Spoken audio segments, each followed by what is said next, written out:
தோழர்களே, தலைவர் கலைஞர் அவர்கள் பெரியார் பிறவாமல் இருந்திருந்தால் என்ற தலைப்பில் ஒரு சிறிய புத்தகம் எழுதியிருக்கிறார். அந்த புத்தகத்திலிருந்து சில பகுதிகளை உங்களுக்கு வழங்குகிறோம்.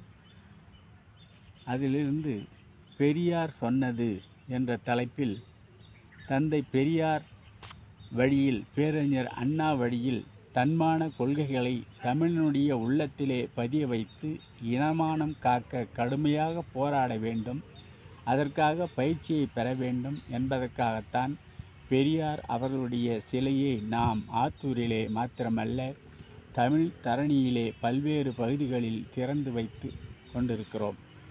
ஒருமுறை எனக்கு நினைவிருக்கிறது, தந்தை பெரியார் அவர்களே கூட நேரிலே இருந்து அவருடைய முன்னிலையிலேயே பெரியார் அவர்களது சிலையை திறக்கப்பட்ட போது அவர் சொன்னார், என்னுடைய சிலைகளை நிறைய திறக்க வேண்டும். ஏன் திறக்க வேண்டும் என்று நான் விரும்புகின்றேன் என்றால், இப்படிப்பட்ட கொள்கைகளுக்காக வாழ்ந்த ஒருவன் இருந்தான், அவன் காலத்தில் பிரிக்கப்பட்டான் என்பதை கூற மாத்திரமல்ல, அவன் எதற்காக வாழ்ந்தான், எப்படி வாழ்ந்தான், என்ன கொள்கைகளை சிந்தித்தான், அதை எப்படி செயல்படுத்தினான் என்பதை நாடு புரிந்து கொண்டு இந்த நாடு காடாக ஆகாமல் இருக்க அந்த சிலைகள் பயன்படும்.